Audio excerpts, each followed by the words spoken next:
Assalamualaikum warahmatullahi wabarakatuh.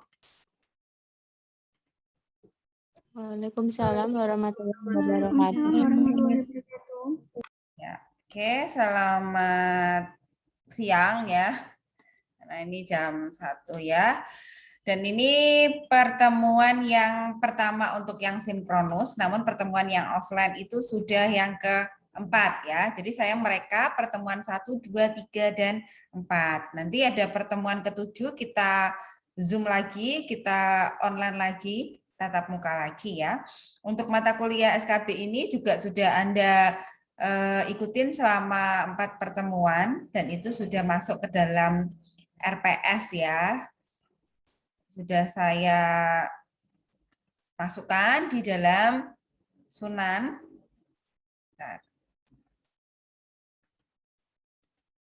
Dan RPS juga sudah Anda download. Jadi tolong Anda download RPS untuk melihat ini proses pembelajarannya seperti apa. SKBD ya. Oke, di sini sudah ada aturan mainnya ya, kuliah SKB itu seperti apa, kemudian ini ada daftar hadirnya, ini link WA-nya, kemudian untuk RPS-nya tinggal Anda download ya. Di RPS ini Anda bisa melihat jadwal pembelajarannya mulai dari pertemuan 1 sampai pertemuan ke-16. Ya, ini tentang silabus, yang kedua tentang wawasan. Di wawasan itu juga Anda sudah mempelajari sendiri, kemudian ada materi dari saya dan ada tugas dari saya. Nanti akan saya tunjukkan bagaimana cara mengerjakannya.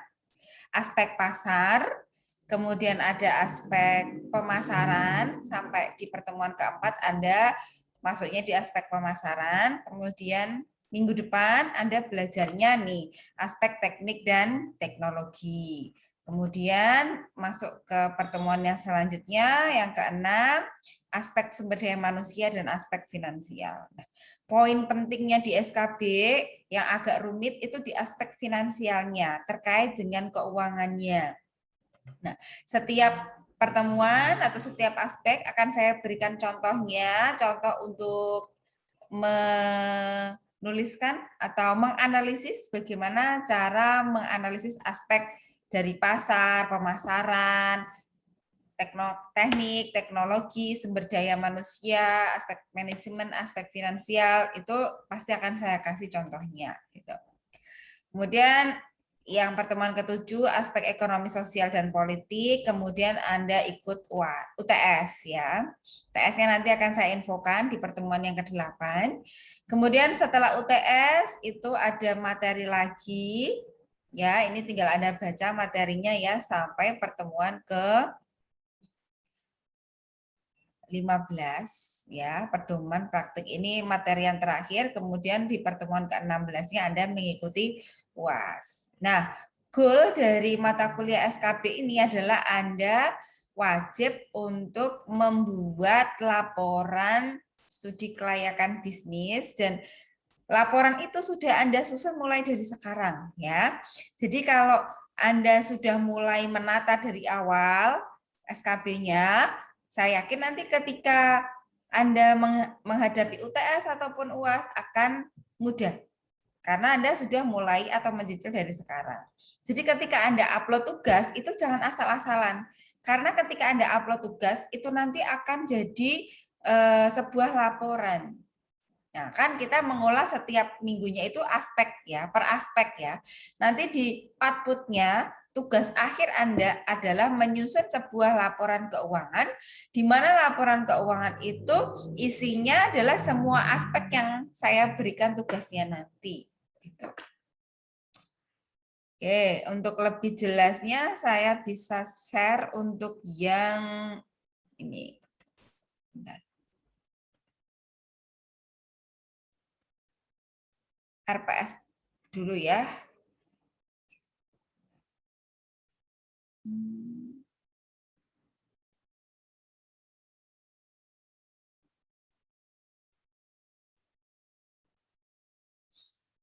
Saya taruh di mana ini, saya kok lupa.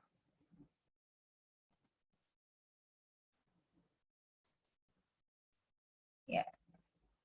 Nah, Di wawasan studi kelayakan bisnis ini kan sudah Anda dapatkan juga di RPS ya, di Sunan ya, sudah Anda download.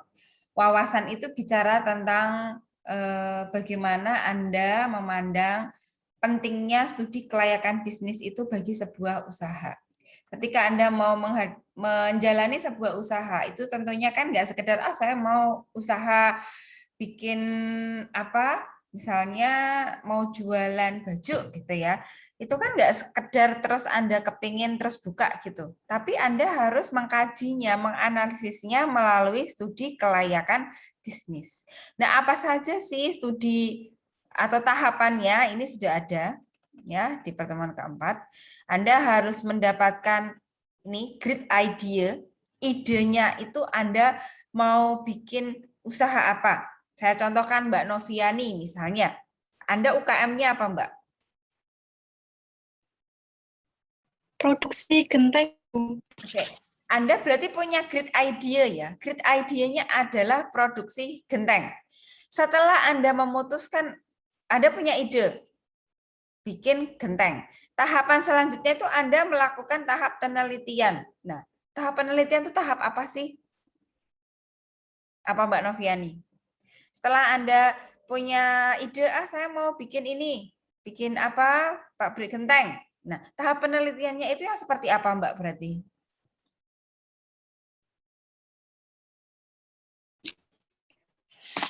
Dengan wawancara sama pengusaha dan karyawan Pengusaha pabriknya yang ini. mana? Kan itu saingan Anda berarti ya. Pengusaha Kan Anda mau bikin usaha baru bukan. kan? Ceritanya kan gitu. Iya, aku mau bikin pabrik genteng. Nah, terus saya mau melakukan penelitian. Anda mau nelitinya kemana? Neliti ke pabrik genteng yang lain, ya kan? Yang sudah sukses. Oke, betul. Anda lakukan wawancara. Anda tanya-tanya. Dapatkan info sebanyak mungkin, ya. Mulai dari apa, Mbak, yang Anda tanyain? Untuk perharinya produksi berapa, terus harga satuannya, sama jenis-jenis model gentengnya. Ya, tapi Anda melupakan. Anda tidak tanya bahan baku apa, bahan bakunya. Itu kan hal yang penting. Ya, kalau Oh, Anda sudah, nggak Bu. tahu bahan, ya itu di awal ya harus Anda tanyakan dulu bahan bakunya apa, dari mana belinya, itu harus Anda list, harus Anda bikin daftarnya dulu. Anda cari tahu dulu, ya kan? Anda teliti dulu kan ya. Nah, setelah itu, setelah Anda teliti, ya, kemudian Anda juga harus melakukan perencanaan. Anda rencanakan. Bagaimana cara merencanakannya? Ya, Anda bikin studi kelayakan bisnis. Anda bikin tahapannya. Nah, kemudian Anda juga harus apa? Harus melakukan studi ke pasar, harus melakukan studi di internal perusahaan, di lingkungan. Kalau pabrik genteng itu Anda selain selain ke pabrik genteng, Anda datang kemana, Mbak?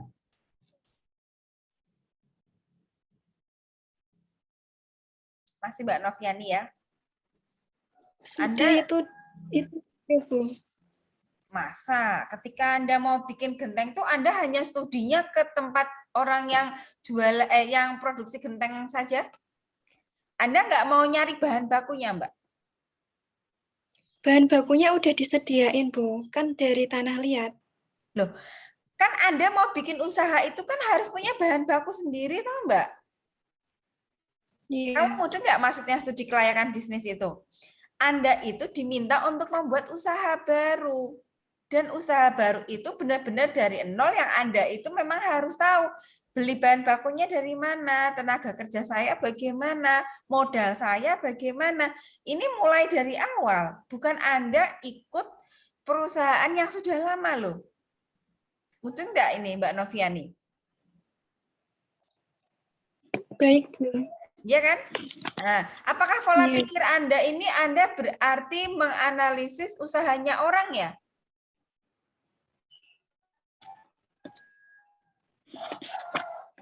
Iya, Mbak Noviani. Kalau saya baru menganalisis baru penelitian di tempat pabriknya, Bu. Iya. Kan tidak sekedar Anda cuma tanya saja, tapi kan juga Anda harus sidak. Kan tanah liat atau bahan bakunya, yuk Anda harus ini datang ke yang jual tanah liat juga. Mudah enggak? Terus Anda juga harus datang ke pasar. Siapa yang mau beli genteng saya? Orang mana saja yang mau beli genteng saya? Itu harus Anda datengin. Bukan langsung secara apa ya, Anda datang ke rumahnya sih enggak. Anda baca pasarnya. Oh, kalau saya jualan genteng itu yang mau beli beli genteng saya siapa? Itu masuknya ke aspek pasar.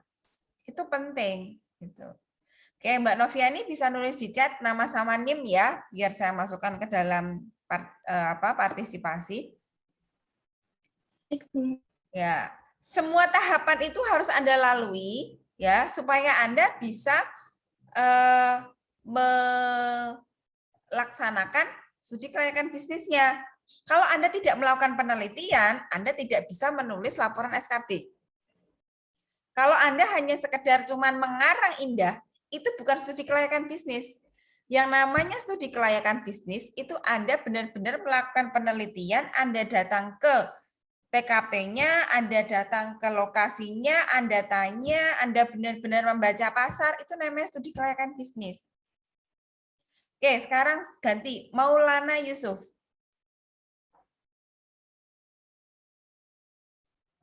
Iya, Bu. Usahanya apa, Mas? Gimana, Bu? UKM-nya apa? Kain tenun, Bu. Kain tenun. Oke, berarti Anda kan sudah melakukan penelitian ya. Saat ini Anda penelitiannya di kain tenun ya?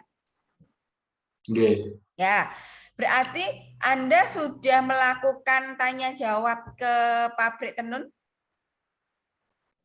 Sudah. Sudah. Apa saja yang Anda tanyakan?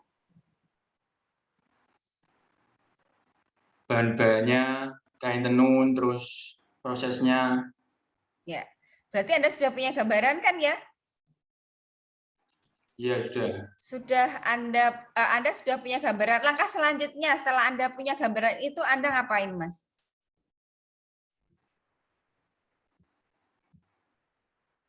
Ya, memproses bahan itu sendiri, Bu, untuk dijual.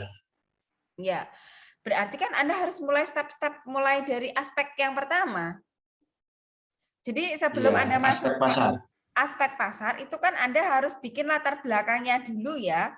Apa yang menyebabkan Anda bisa mengambil UKM tenun itu jadi usaha Anda? Prospek apa? Ya. Bagaimana prospeknya untuk tenun menurut Anda?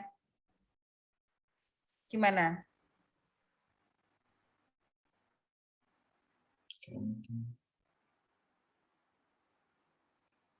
Gimana Mas Maulana? Prospeknya usaha tenun? Kain tenun untuk bisa dipakai sehari-hari, Bu.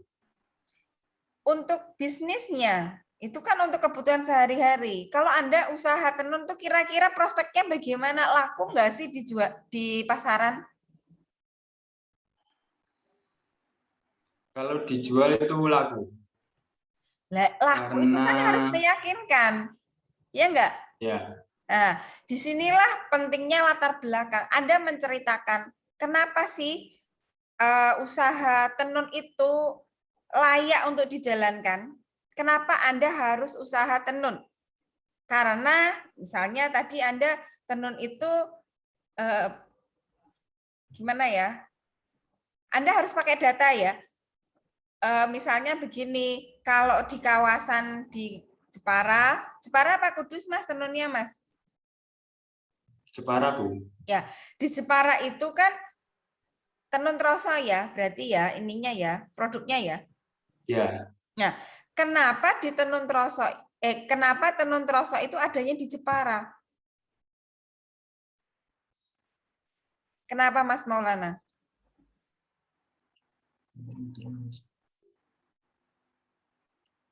karena kain tenun yang pertama dimulai dari desa Troso, Bu.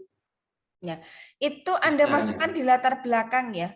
Kenapa kain Iya. troso itu layak untuk Anda jalankan di Jepara? Ya, yang pertama karena industri troso itu pionernya di Jepara. Selain itu, permintaan tenun troso itu pakai angka ya. Anda punya data, seperti contoh saya di sini. Saya mencontohkan catering Alna. Kenapa saya membuat catering Alna? Karena di sini saya pakai alasan karena pada pandemi COVID. Pandemi COVID di mana pembatasan yang orang itu terbatas dalam sosialisasi sehingga aktivitasnya dia tidak bisa leluasa sehingga dia kan makanan itu adalah sumber utama ya, sumber utama ketika masa pandemi. Akhirnya kita memberikan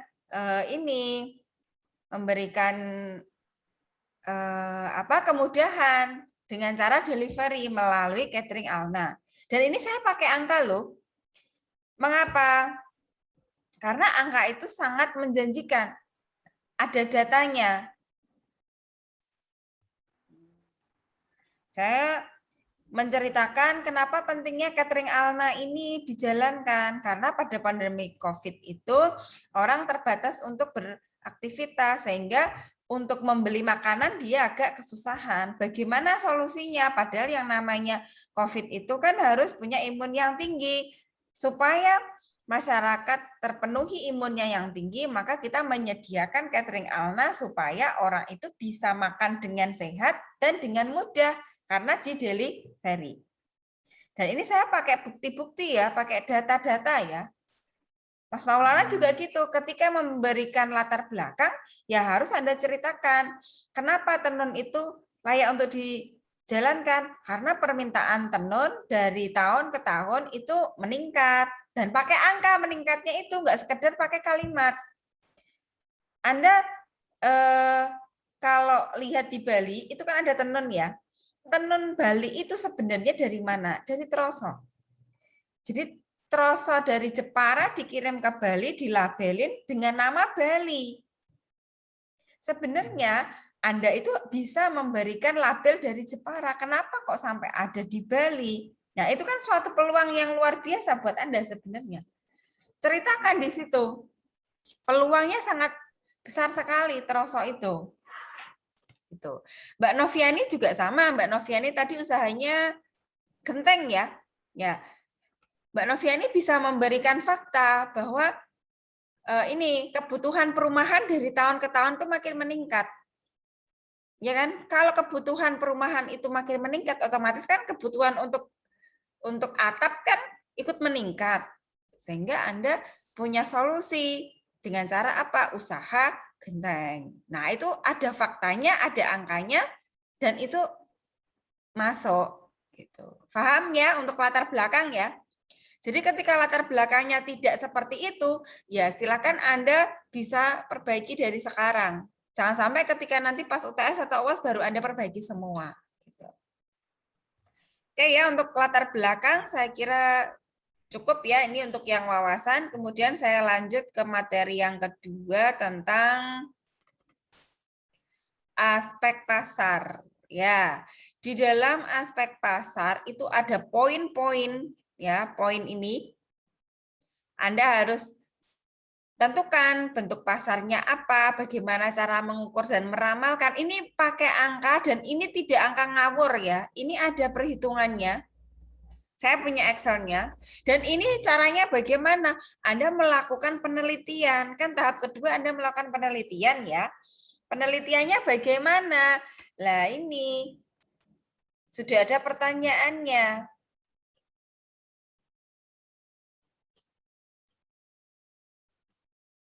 Ya, ini data penelitiannya mana ya? Ya, pakai pertanyaan ini. Ini menunjukkan N-nya nanti. Gitu. Oke, saya minta untuk Mbak Sevilla Anastasia. Oke. UKM-nya apa Mbak Sevilla? Souvenir Kakak Tisu. Apa Mbak? Souvenir Kot tisu. Souvenir. Iya, Oke. Souvenirnya berupa apa? kotak tisu. Kotak pensil ya. Sudahkah Tisu. Anda melakukan ini, Mbak? Penyebaran kuesioner melalui wawancara? Iya, Oke. Anda dapat berapa ini N-nya? 180. 180. Anda nyebarnya kemana, Mbak? Ke tetangga, ke penjual-penjual di jalan gitu, Bu. Oke, berarti kan Anda harus menjawab satu persatu ya. Bentuk Iya. pasarnya apa, Mbak? Mbak Sevilla? Untuk pasarnya produsen sama konsumen Kenapa produsen? yang karena usaha ini bisa dijalankan oleh semua kalangan masyarakat. Ya. Oke, sekarang bentuk pasarnya apa sudah Anda jelaskan ya. Sekarang cara meramalkan, nah ini penting ini. Ini kan bukan angka tiba-tiba ya, harus ada perhitungannya yang lengkap ya. Iya, Ini. Kuesioner ini Anda berikan ke orang-orang yang ada di sekeliling Anda. Ah, rencana Anda usahanya di mana, Mbak? di samping jalan sih, Bu. Apakah usaha Anda itu dekat dengan orang-orang yang Anda kasih kuesioner tadi? Lumayan. Ya. Anda harus menyebarkan kuesioner itu di tempat di mana Anda mau menjalankan bisnisnya. Kenapa? Karena itu potensi pasar Anda. Ketika Anda nyebar kuesioner di tempat tersebut, dan ternyata kuesionernya menyimpulkan mereka tidak suka dengan produk Anda, kira-kira tempat usaha itu layak nggak untuk Anda jalankan? Tidak. Nah, sudah cocok nggak kuesioner yang Anda sebarkan dengan tempat usaha Anda? Sudah. Anda nyebar kuesnya di situ dan Anda mau usahanya di situ ya? Iya. Oke. Ternyata dari pertanyaan-pertanyaan itu, kesimpulannya apa, Mbak? Souvenir kotak tisu bisa layak dijalankan karena kebanyakan masyarakat desa itu selalu di Jepara kan banyak Magelan ya Bu ya, bisa untuk souvenir, untuk hadiah yang dikasih karena Magelan itu tadi, sama bisa juga untuk acara-acara pernikahan atau perabotan rumah tangga gitu. Oke, berarti antara kuesioner yang Anda kumpulkan menjanjikan ya, berarti ya? Ya. Tempat itu ya. Tapi belum tentu juga begini sih, Mbak. Kalau di Jepara itu kan memang usahanya apa ya? Ukir-ukiran. Ukir-ukiran apa kayu ya, Mbak, berarti? Ukir-ukiran, Magelan juga. Nah, kalau usaha Anda ini maksudnya kriteria apa berarti? Kriteria manufaktur. Yang bahannya dari kayu ya, berarti ya? Ya. Ya. Belum tentu pasar Anda itu di Jepara loh. Iya enggak? Iya. Ya, bisa juga Anda menyebar kuesionernya itu di tempat lain. Pasarmu mana? Kalau orang Jepara, Anda mau nembak kota mana, Mbak, supaya produk Anda itu bisa laris manis? Kalau ke Bali mungkin bisa, Bu. Di mana? Bali. Oh, luar Mungkin biasa. bisa. Jauh ya, Bali ya. Ya. Nah, itu target Anda, pasar Anda ya. Jadi Anda harus bisa mengumpulkan data, meyakinkan, oh pasar saya itu kuat. Karena dari kuesioner yang saya berikan, banyak orang yang tertarik dengan produk saya. Dari mana? Hasil kuesionernya. Ternyata sekian banyak orang yang cocok. Bagaimana caranya? Ya Anda pakai rumus ini.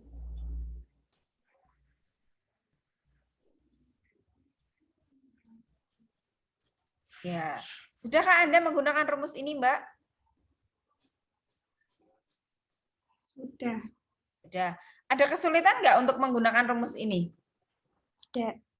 Enggak ya. Ini Saya pakai data Excel.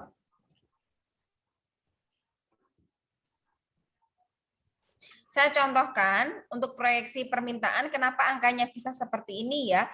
Saya mulai dari tahun pertamanya adalah 2021 karena kan tahun pertamanya di 2021 ya. Dan saya memproyeksikan ini 5 tahun. 5 tahun ke depan ya. Jadi Anda jangan proyeksi tahun itu yang ke belakang, proyeksi itu ya tahunnya ke depan. 5 tahun ke depan itu usaha ini berjalan lancar tidak? Ya. Saya asumsikan di sini N, kenapa di sini N-nya adalah 72.000? Karena selama 1 tahun itu kan ada 12 bulan, ya, diperhatikan. Dan 1 bulannya itu saya asumsikan bekerja selama 30 hari. Saya rata-rata ya kan ada yang 30, ada yang 31, saya rata-rata aja. Setiap harinya ya, ini kan saya pakai catering Alna ya.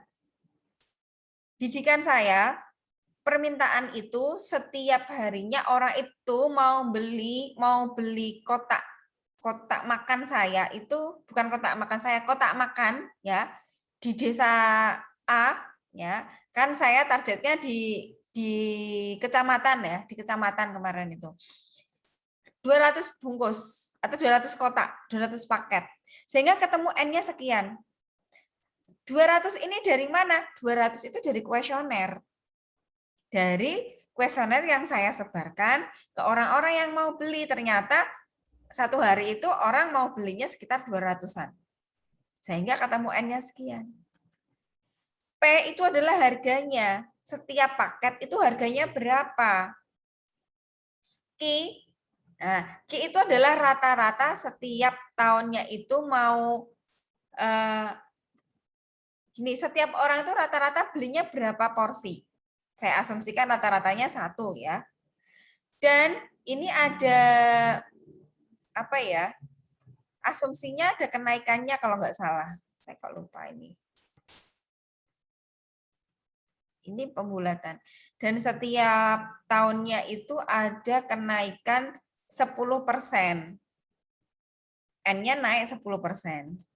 Q-nya juga naik 10%. Sehingga hasilnya seperti ini. Nah, proyeksi penawaran, kalau permintaan itu kan sumbernya dari konsumen. Kalau penawaran itu sumbernya dari ini, si penjualnya. Saya asumsikan di sini penjualnya itu ada 3 orang. Ya, penjualnya ada 3 orang. Kemudian 1 tahun itu ada 12 bulan dan 1 bulannya itu terdiri dari 30 hari dan masing-masing dari penjual makanan itu mampu mampu menjualnya hanya 60 paket, 60 bungkus. Sehingga kan ada sisa, ada selisih ya antara permintaan dengan penawaran. Nah, selisih antara permintaan dengan penawaran inilah yang masuknya ke dalam peluang. Jadi urut ya, bikin permintaan dulu, penawaran, baru peluang. Nah, di sini saya asumsikan ada 3 penjual yang sama ya dengan catering Alna. Ini saya asumsikan UMKM A, B, C. Nah, tergantung pesaing Anda ada berapa, masukkan ke sini. Menjadi justifikasi Anda. Gitu. Oke ya, ini aspek pasar. Oke, saya lanjutkan ke aspek pemasaran.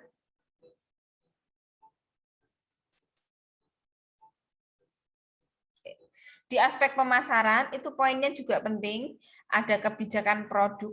Nah, produk yang akan Anda jual itu bentuknya seperti apa? Anda ceritakan, Anda deskripsikan. Kalau tadi souvenir, ceritakan souvenirnya itu berupa apa saja, bentuknya apa saja. Nah, itu ceritakan di sini. Fungsinya untuk apa? Ini penggunaannya. Fungsi souvenirnya itu untuk apa saja. Harganya bagaimana? Ceritakan di sini. Promosi Anda melalui apa saja? Ya. Kebijakan distribusi ini pengantarannya menggunakan apa? Ini masing-masing poin harus Anda isi, harus Anda ceritakan. Pertanyaan saya juga sama sih, pertanyaan dan yang harus Anda isi itu sama di sini. Contoh misalnya kayak souvenir tadi ya, masih ke souvenir. Harga souvenirnya itu berapa saja? Tipenya berapa saja? Tulis di sini. Karena di aspek pasar, aspek pemasaran ini ada kaitannya dengan aspek-aspek selanjutnya. Kalau aspek pasar dan pemasarannya keliru, maka nanti di aspek teknik finansialnya akan keliru juga. Karena angka ini nanti akan ada lanjutannya. Jadi angkanya itu sebagai dasar untuk perhitungan aspek finansial nanti. Gitu. Oke, sekarang saya minta Mbak Rosalia Winda. Iya, Bu. Mbak Rosalia Winda usahanya apa? Produksi ayam dan kulit crispy. Sudahkah Anda membuat aspek pemasarannya? Sudah, Bu. Oke, ada kendala enggak? Belum ada sampai sini, Bu. Clear ya, nggak ada masalah ya. Dan masing-masing aspek sudah kejawab semua ya. Sudah. Oke, saya tanya coba kebijakan produknya bagaimana, Mbak? Untuk kebijakan produknya, dalam setiap menu disisipkan itu kayak isiannya, kayak bentuknya dari usaha saya ini kan makanan yang praktis. Matang apa mentah, Mbak? Matang, Bu. Matang ya. Jadi Matang. Anda ulas di situ. Ada berapa tipe, Mbak? Ada berapa macam?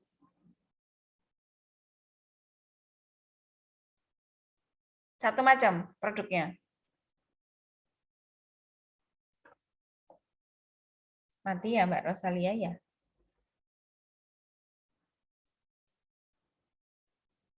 Oke, lagi mati. Sekarang Mbak Dwi Ayu coba. UKM-nya apa Mbak Dwi Ayu? Kerupuk nasi, Bu. Kerupuk nasi. Iya. Oke, kebijakan produknya bagaimana Mbak?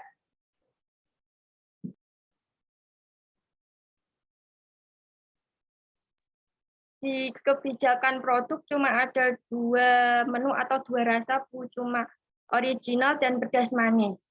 Deskripsikan ya, ceritakan ya di kebijakan produknya ya.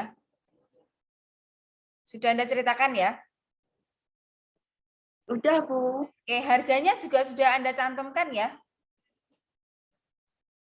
Udah. Oke. Kayak saya kira untuk yang pemasaran nggak ada masalah.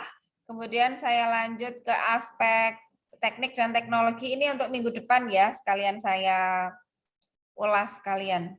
Nah, ini perencanaan produk. Produkmu nanti itu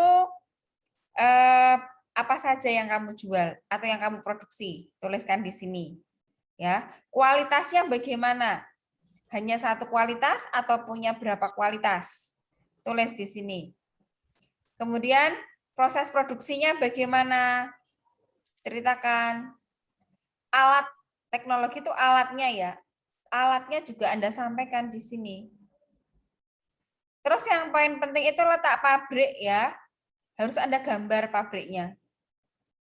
Proses produksinya. Mbak Dwi Ayu kan bikin apa tadi? Kerupuk nasi, Bu. Iya, berarti kan punya dapur kan ya? Berarti punya tempat untuk ngeringin kerupuk ya? Ya ada, Bu. Nah, berarti itu harus digambar, Mbak. Harus layout-nya jelas. Kemudian luasnya bagaimana? Ceritakan sedetail-detailnya. Ya, yang paling penting ini kapasitas. Kapasitas ini Anda tidak bisa ngarang ya. Kapasitas itu berdasarkan, saya kembali ke Excel. berdasarkan permintaan ya. Ini. Jadi saya asumsikan kapasitas optimalnya 72.000 ini dari mana? 72.000 itu saya ambilkan dari ini. 1 bulan 12 hari. 1 bulan 12 bulan. Dan 1 bulannya itu saya asumsikan minimal dia produksi 20 hari. Kalau di awal tadi kan saya maksimalkan 30 hari. Ini kan yang namanya produksi itu kan nggak melulu setiap hari produksi terus ya. Saya asumsikan minimal 20 hari setiap bulannya dan setiap harinya itu produksinya 300 paket. Nah, sehingga ketemunya optimalnya 72.000. Prosentase anggapan kita di tahun awal itu enggak 100%. Kenapa? Karena itu kan produk baru ya. Kita asumsikan 80 dan seterusnya. Sampai di tahun kelima itu baru 100%. Nah, per bulannya ya tinggal kita ini bagi 12 per tahunnya ini. Angka ini nanti akan kepakai di aspek finansial ya. Jadi kalau di aspek tekniknya ini nanti Anda keliru, otomatis aspek finansialnya juga keliru. Mungkin ini Anda belum masuk ke sini ya, tapi bisa Anda cek, bisa Anda lihat di ini, di aspek yang sudah saya berikan.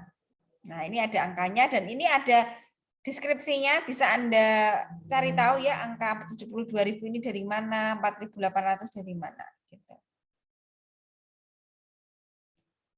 Oke, saya kira itu. Jadi saya sudah mengulas tentang wawasan, tentang pasar, pemasaran, teknik, dan teknologi.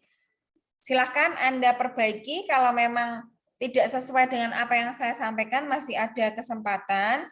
Bagaimana cara memperbaikinya? Nanti perbaikinya ketika di UTS. Yang tugas sudah selesai ya sudah. Tidak perlu Anda kirim lagi. Bagi yang telat mengumpulkan juga tidak perlu mengumpulkan lagi. Nanti pada akhir penilaian akan saya umumkan siapa saja yang tidak mengumpulkan tugas.